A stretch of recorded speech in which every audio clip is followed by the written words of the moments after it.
Sending love and blessings from all of your Guru Bhais here.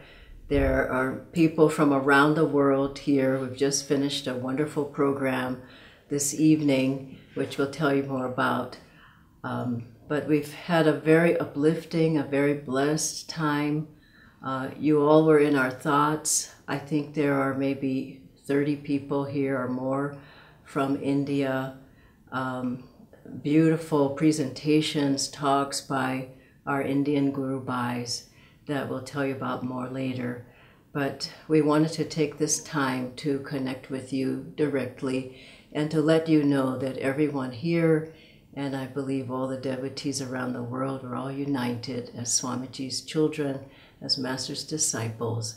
And this has been one of the most special days, I can say, in Ananda history and in our lives. So we wanted to include you in that. Also, namaste. It's a joy to be with you this evening here. It's morning time for India, but as Dhyanaji has just said, we've just within a half hour ago returned from a performance of the arts, celebrating all of the creative ways that Swami Kriyananda was able to share God with other people through music, through dance, through production of plays. All of these were put together in a very wonderful, wonderful presentation this evening. Many hundreds of people were there. Today was the dedication day for the Moksha Mandir.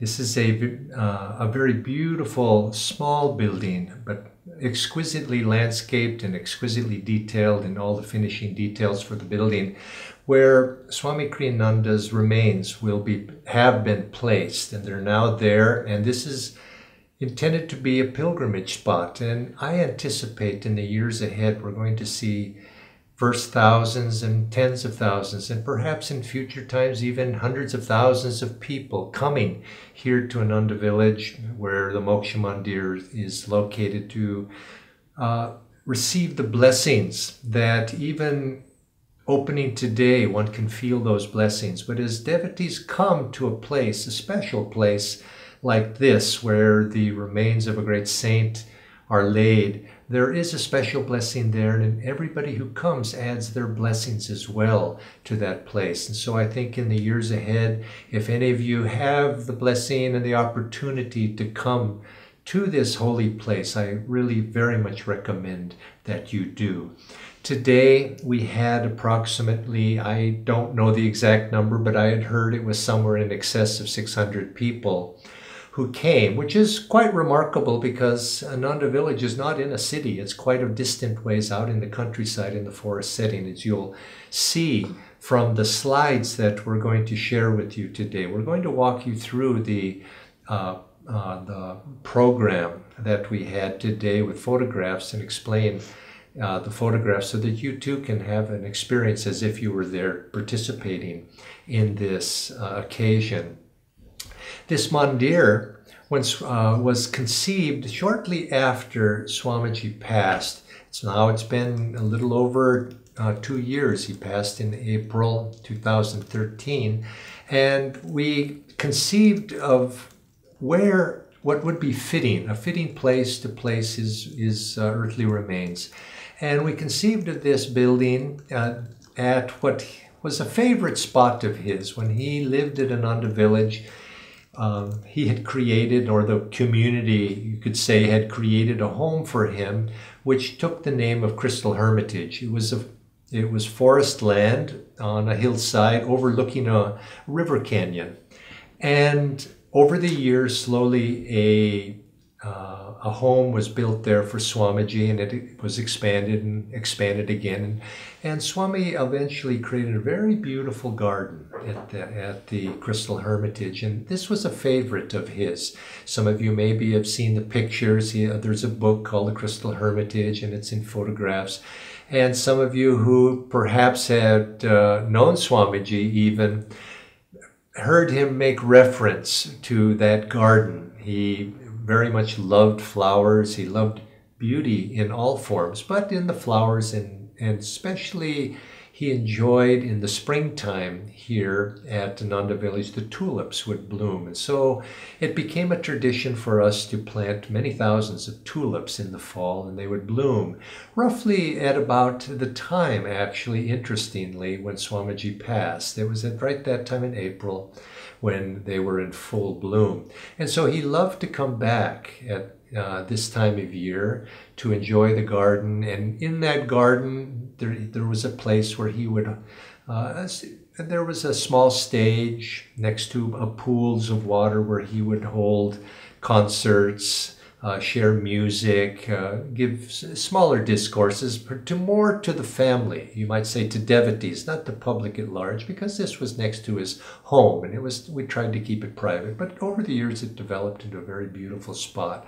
So it seemed the most appropriate place for us to build this memorial building for Swamiji. And so within months after his passing, we began a campaign to raise money and to architecturally design the building. Most of the building was built by devotees themselves. We tried as best as we could to do everything ourselves with the hands of devotees and Kriyabans and disciples of Master.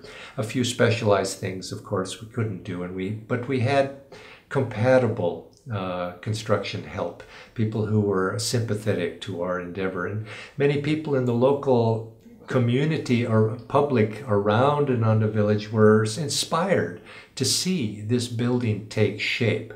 It was designed by one of the architects here in Ananda, and the craftsmanship is exquisite in all phases. It's art. It's a work of art, really. This beautiful building. And so we began construction of the building last hot season here, which would be summertime or at the end of the hot season, and did all of the earthwork and all of those things that were necessary to be done before the rainy season started here in California. And that was completed. And then that allowed the construction crews to, through the winter, complete the building. And it was completed in time for this mandir's dedication, and this had been the goal. And so a beautiful building was being built, and it was right up until the last moment they were continuing the landscaping and the final touches onto the building. And we had begun to send out invitations to people months and months ago, and actually even a year ago, people began to make reservations in the local area to come and attend this. And of the 600 plus people that have came, they have come from many, many countries. I don't know how many, but certainly I've seen many, many people from Europe. As Indianaji said, she estimated about 30 have come from India. I saw people here from Bangalore. There were certainly people from the NCR, and there were people from Pune, and people from Mumbai. I saw Calcutta as well. I don't know about Chennai, if Dharmarajan, if he would have seen any from Chennai or not. But there were many from all across the country, and also from other countries as well. Some in South America, I was speaking with people from Argentina today. A group come from Cuba. Singapore was represented. South Africa.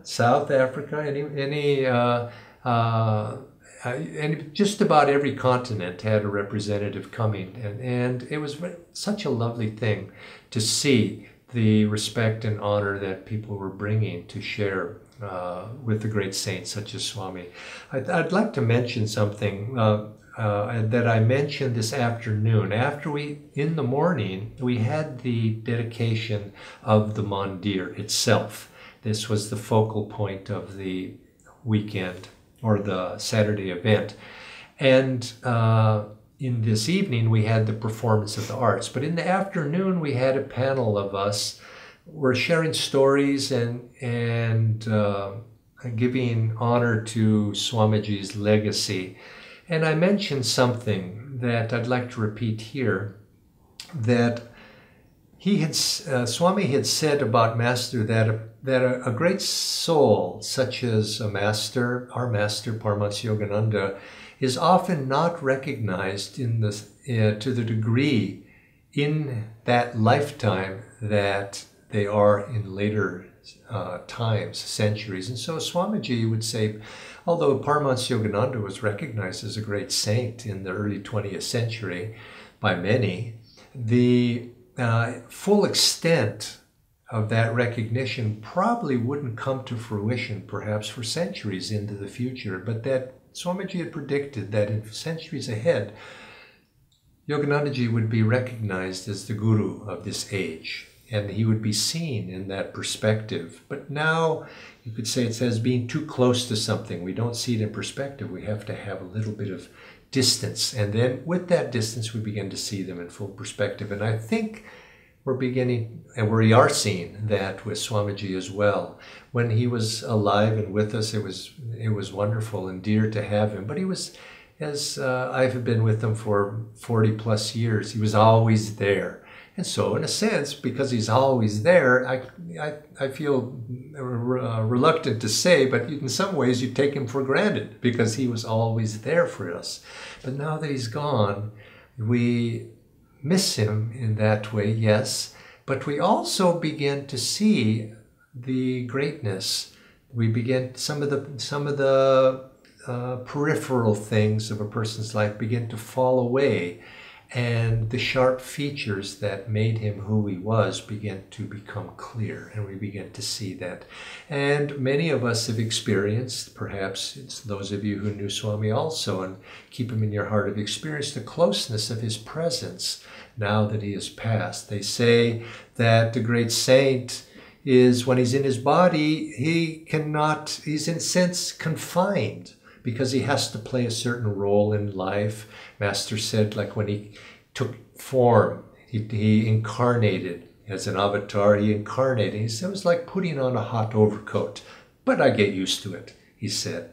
And so it is, when you're in that form, you need to take care of it and be concerned with that immediate environment. But once you shed that, you're free, and the consciousness of a great one expands. So in a sense, the great ones become everywhere. And I've felt a great blessings in my life in these last couple of years of Swami's after his passing.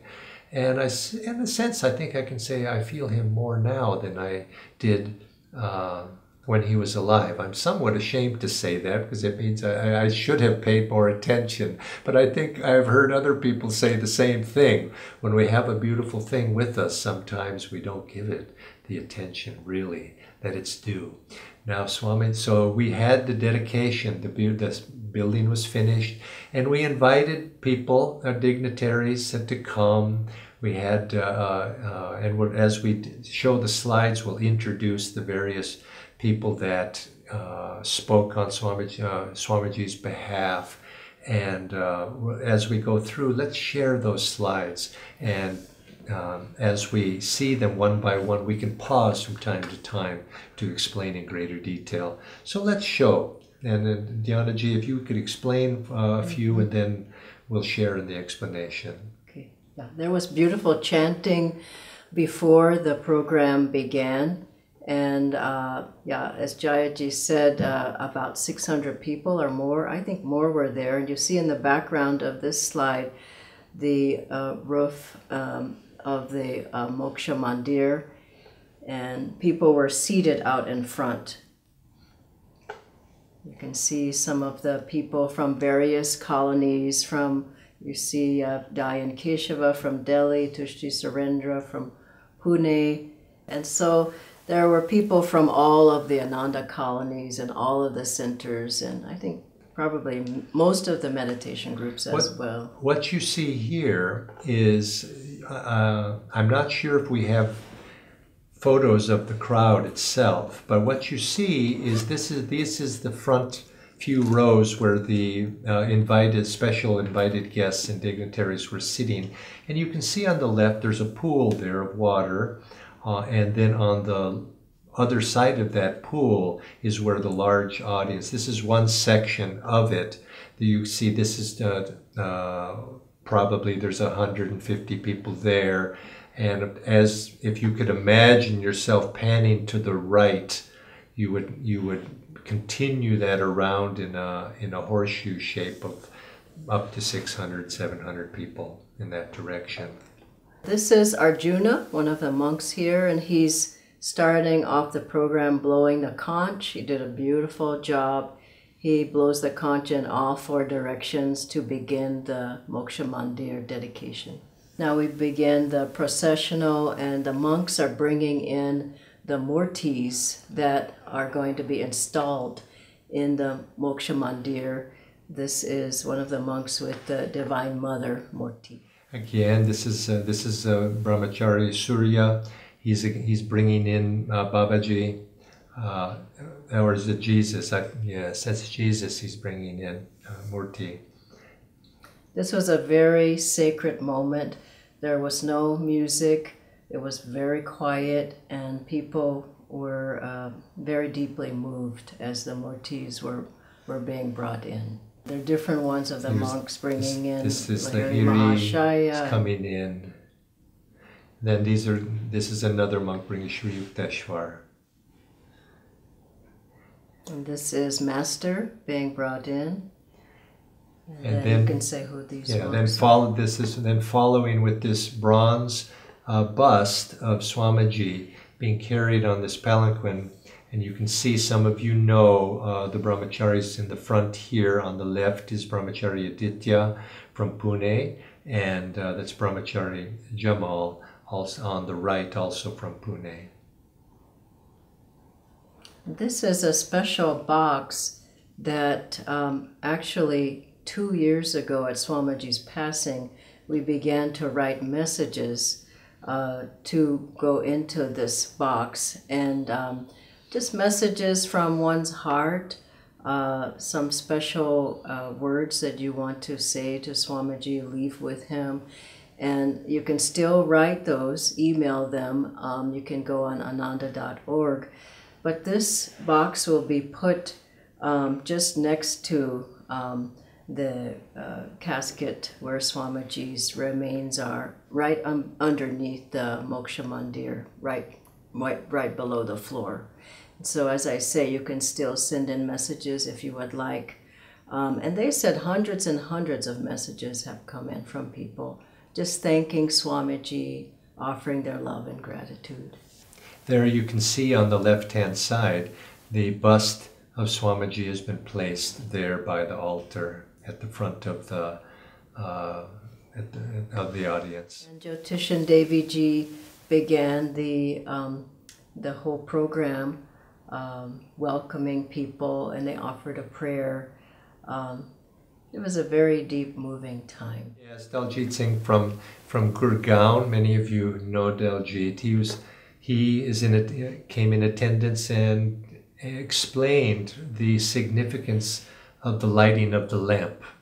The phrase I remember him saying is just even one small spark of light can drives away the darkness. And it was a wonderful explanation, and it was so wonderful to be able to have Daljit here blessing this occasion with us. Now we have the lighting of the lamp. So Jyotishan Devi Ji, they began by lighting the lamp, or maybe it was Daljit Ji first, and Jyotishan Devi. And this Sri Kartikeyan Ji, he's also lighting the lamp. Many of you, when you remember Swamiji doing his large programs in some of the cities that you're watching from, you may remember Sri Kartikeyan did the introduction to many of Swamiji's discourses. Yeah, it was very sweet. The whole time that Kartikeyan Ji has been here, he's so enjoying his time, and you can tell he's very moved by being here. This is his 3rd visit to Ananda village, and when people have introduced him, Jyotish Ji or various ones, they've said that he was like a brother to Swamiji, and that they were very close. And you'll see later he also spoke, and it was very touching. We'll get to that in a later slide. This is Somnath Ghosh. This is the nephew or the grandnephew actually, of Paramahansa Yogananda. After the passing of Yoganandaji's father, the household at Four Gorpar Road passed to the management and the occupancy of Somnath and his wife Sarita in Calcutta.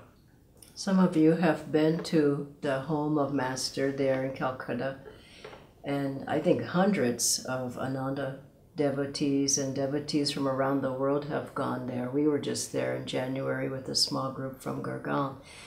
But Sarita Ji and Somnath Ji had never been to Ananda village before, although Hare Krishna Ghosh and Anjali, his parents, had been. So they were just delighted to see where all the devotees who they've seen for all these years had been coming from. This is Anand and Kirtani. They are the spiritual directors of Ananda Assisi from Italy.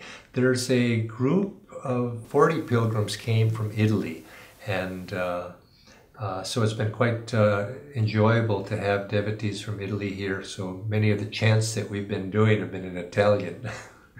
There was a beautiful choir. There must have been 80 people or more from all the colonies. They sang some of Swamiji's favorite songs, and just really beautifully sung. And so they sang at each event. They had a small group or a choir or an instrumental group. And here's Kartikeyanji giving the initial discourse about Swamiji and about honoring his life and telling what the personal relationship and the friendship that they had. You could feel that coming through. What a lovely friendship that they had, one for the other. I asked him afterwards, because everyone really was touched by what he said, and I asked him how he felt inspired to say that. And I'll tell you a couple of things he said in a moment. He said he just felt it within his heart, and he didn't speak with notes. He spoke just straight from his heart. And the first thing he said was, I have mixed feelings. I miss Swamiji, but also I know that he is free. And then he went on to say that he didn't know of any other master, any other great saint or master who had such devotion to his guru, and that he knew many great saints and masters around India, but he didn't know one other who had such devotion as much as Swamiji had for Master. The other thing he said during his talk, he said he's been to many communities, spiritual communities and all, but he'd never felt one that had so much joy, and that typically when he came, he would spend his time with Swamiji, but when Swamiji was no longer here, he said this time he was able to go into the homes and meet the families and go into the businesses and offices, and he got to see all the people that Swamiji had touched, and he said there's so many joyful people here, and everywhere I went there was joy and there was bliss, and I felt Swamiji in the people here. So he's been very moved by his visit to Ananda. And here, after Kartikeyanji, Jyotish Ji is giving an introductory discourse, something that behind the scenes of this, as the dedication was taking place at a very astrologically auspicious time that had been determined.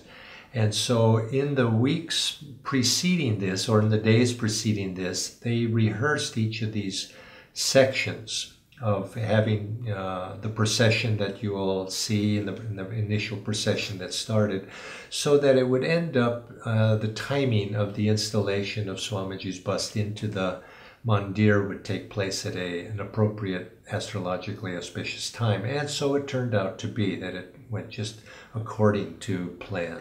I should add too that there have been rain clouds every day for the past few days, and it was predicted that there was 70% chance of rain on Friday and Saturday. Today, much less, but I think a few drops came down.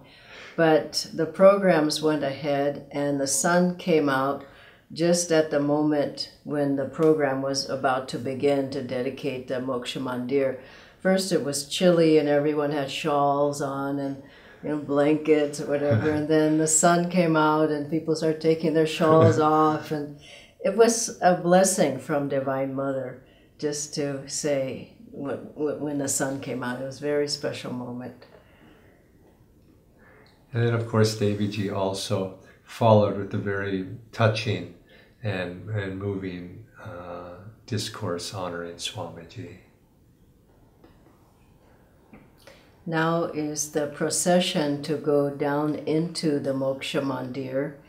And so various people, the monks carried the murtis and various ones of the colony leaders.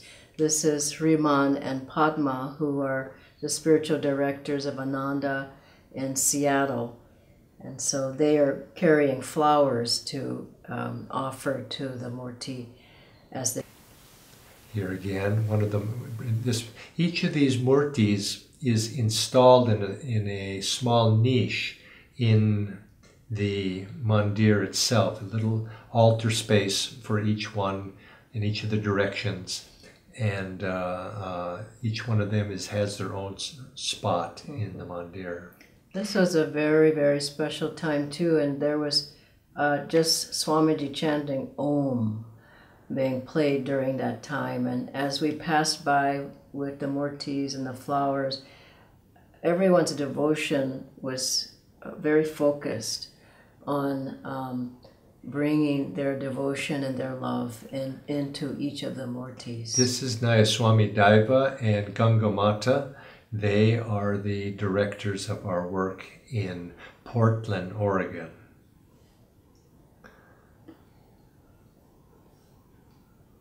Go ahead. This is Nayaswami's David Praver and Asha Praver. They are the spiritual directors of Palo Alto, Ananda Palo Alto, south of San Francisco. Babaji Murti ahead of them.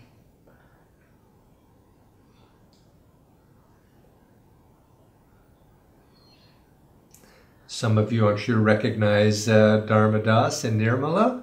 They are directing the Ananda colony in Sacramento, California, which is quite close to Ananda Village. It's a drive of about 2 hours, hour and a half to 2 hour drive away, and they have a community in that city. Yeah, and for those of you who know Kameni from Bangalore, Kameni, Manju, and Neelam, they're here. And Dharmadas Ji was able to take them around and show them Ananda Village. And we just saw them at the program tonight, and they're having a lovely time too. These are more of the murtis going down into the Moksha Mandir. This is Nayaswami Kirtani and Anand from Assisi, Italy. They, as I mentioned earlier, they brought a contingent of about 40 devotees from their congregation there in Italy. And I think I see Diana right there, representing India. And the murti was Master, which Dion was carrying in front of me. And that's the prayer prayers. box. And the bust. And you can see here, that's Brahmachari Devendra, who many of you know from Gurgaon.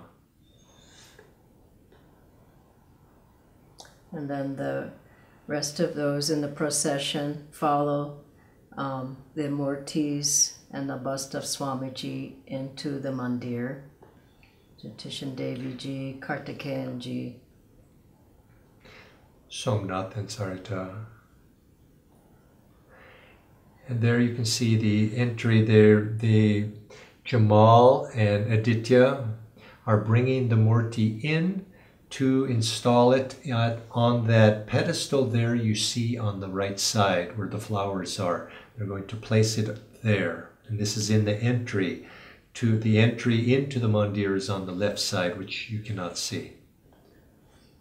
And then there was malas were placed. There were 2 malas placed on the bust of Swamiji. One brought by Kartikeyan Ji and one was made here. And then they were sprinkled Ganga gel on the bust of Swamiji. Kartikeyan Ji and Naya Swami's Jyotish and Devi. This is a photograph from the inside of the mandir. The mandir overlooks a river canyon in the direction you can see that they're looking.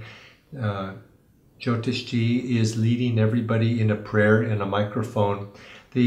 Obviously the many hundreds of people outside could not enter in all at the same time, and so the mandir we had about 30 people inside at this point, and he was leading everybody in a prayer. After the prayer, there was a period of meditation that we entered into for 15 minutes, and then after every 10 to 15 minutes, a bell would ring, and then another group of 30 would come in, one after the next. And you see in the front row there, there were some of Swamiji's relatives that came for the day and a couple for the weekend. Swamiji's cousin, Marjorie. I'm sorry you're not able to see their faces. And then Swamiji's nephew, Dave, and his daughter, Ellen. And they have all been here at Ananda Village numerous times, and were especially wanted to be here today. There's a nice view of out through the windows out into the canyon. This was the view that Swami had also from his apartment at the Crystal Hermitage, looking in this direction. And you can see there that nice arch, that glass arch with the light and the flame in it on the top of the arch. That is right over where Swamiji's remains are below the floor level at that point. This is just a nice picture with Dayan Keshava. And this is at the Shrine of the Masters and our little gift shop that's right there as well with Sharita Ji and Somnath Ji. In the afternoon, we reassembled after people had a chance to have lunch. We reassembled and had our panel of speakers sharing reminiscences and impressions and discussion of the legacy of Swami Kriyananda. And this is Naya Swami Gyandev, and he's the director of Ananda Yoga, the Hatha Yoga, Ananda Yoga, our programs, and has developed those Ananda Yoga programs. And he's doing the introduction of the speakers. This is someone you may know. Jayaji was one of the speakers on the panel. By the way, all of these events were broadcast live this morning on the web, on Ananda Online, but also they will be put on for viewing. They'll be posted on the web within a few days. And so they're very inspiring, and I think the talks that were given by the various panel members, I think you might enjoy listening to them in addition to the actual dedication itself. Kirtani Ji also spoke from Ananda in Europe and Italy. And Shurjo gave a very nice discourse also. We could only speak for 10 or 15 minutes each of us, but Shurjo encapsulated a very wonderful spirit, or expressed a wonderful spirit for his service to Swamiji in his last years. Yeah, He said that he spent the last 7 months of Swamiji's life with him every day, and he and Narayani, they took care of Swamiji, of all of his needs, and helped him, and so he was almost like Swamiji's son, you could say, during that time, and he had very touching stories of his time with Swamiji, and people really enjoyed his talk. I think he made a wonderful point. He said it's because of the necessity of the physical necessity of the situation in which he found himself, of having to care for Swami very closely, because Swamiji in those latter months of his life, that last year, he had become slowly more infirm. He needed quite a bit of physical attention and care, and he found himself thinking all the time about Swamiji. What are we going to do today? How might I be needed to help him?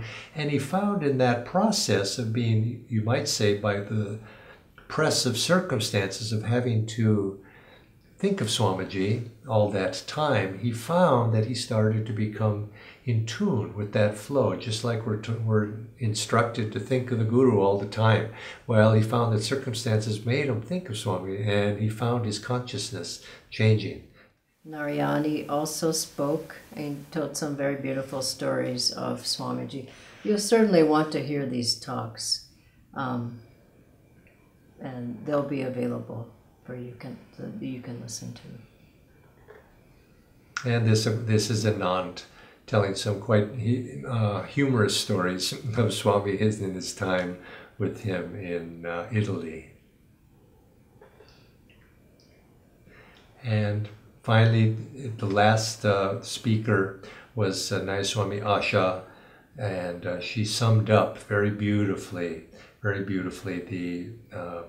the principles of Swamiji's life and the need for attunement, and the impact that Swami had upon all of our lives.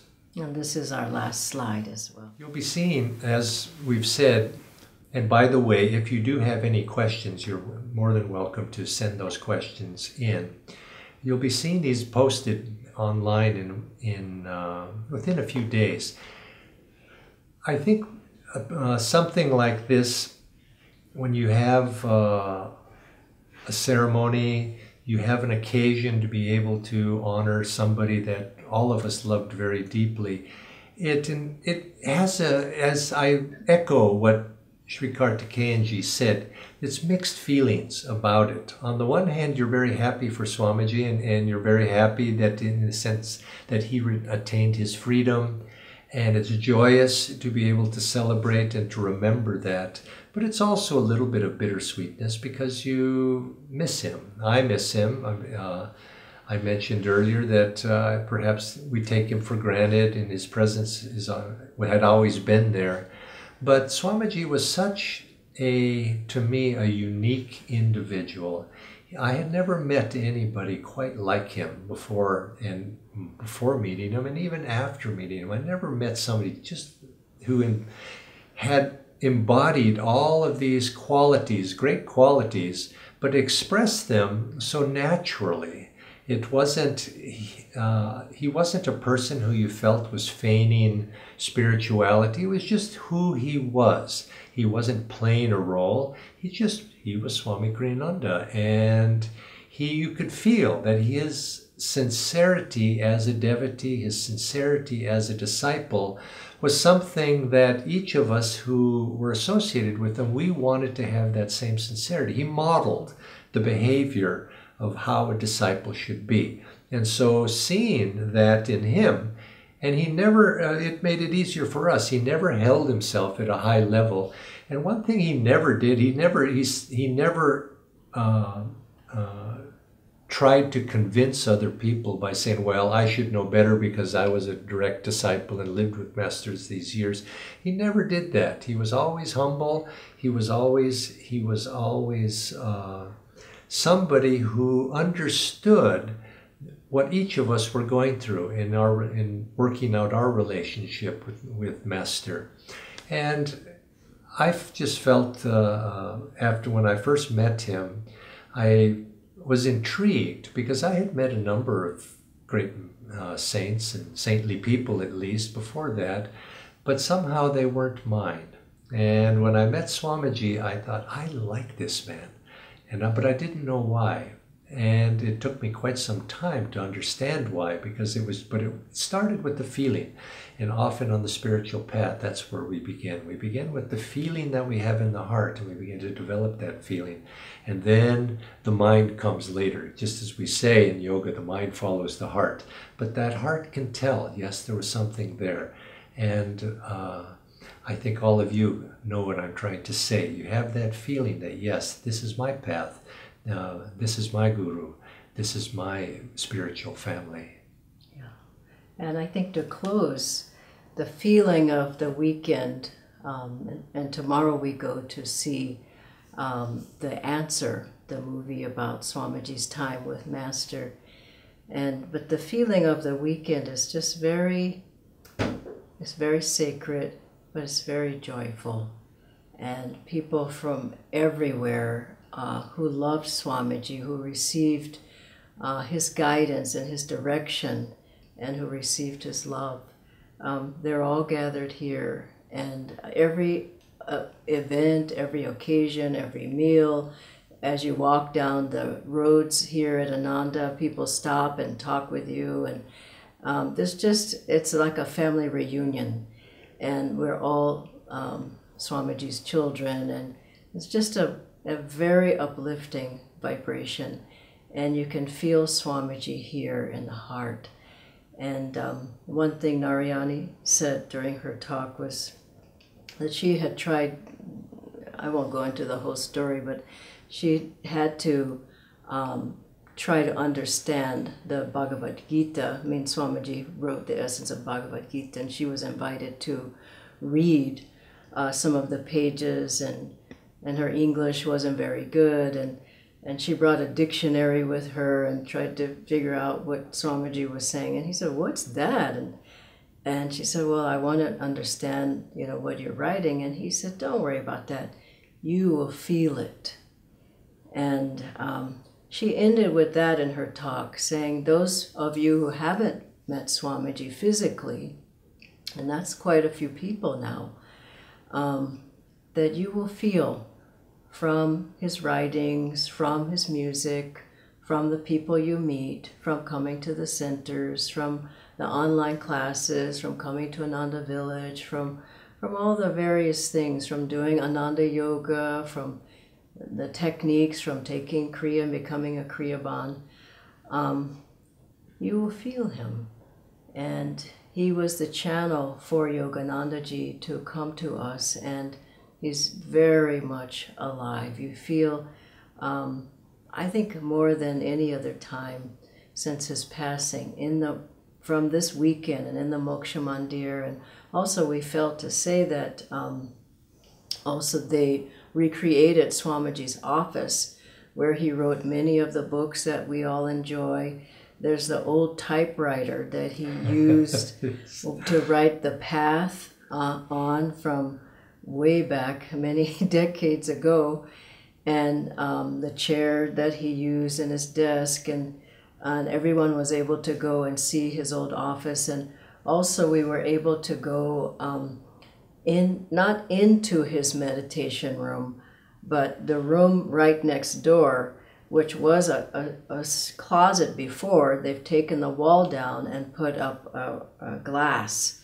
And so you can sit on the other side of Swamiji's meditation room and look through that glass, and you see his chair, his pillow, all of his altar things, and more than see, you feel the vibration coming from that room. And that was just opened this weekend as well.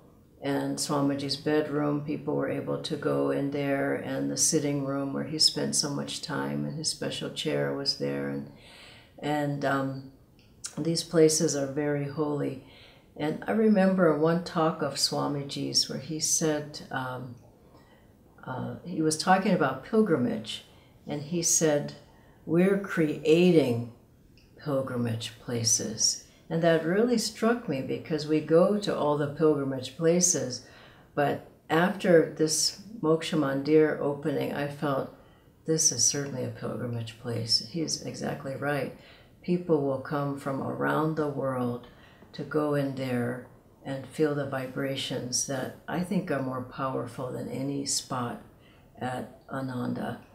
And so I hope you all are able to, at some time, come to Ananda Village, meet your Guru Bhais here in America, and there are people from around the world who live here as well.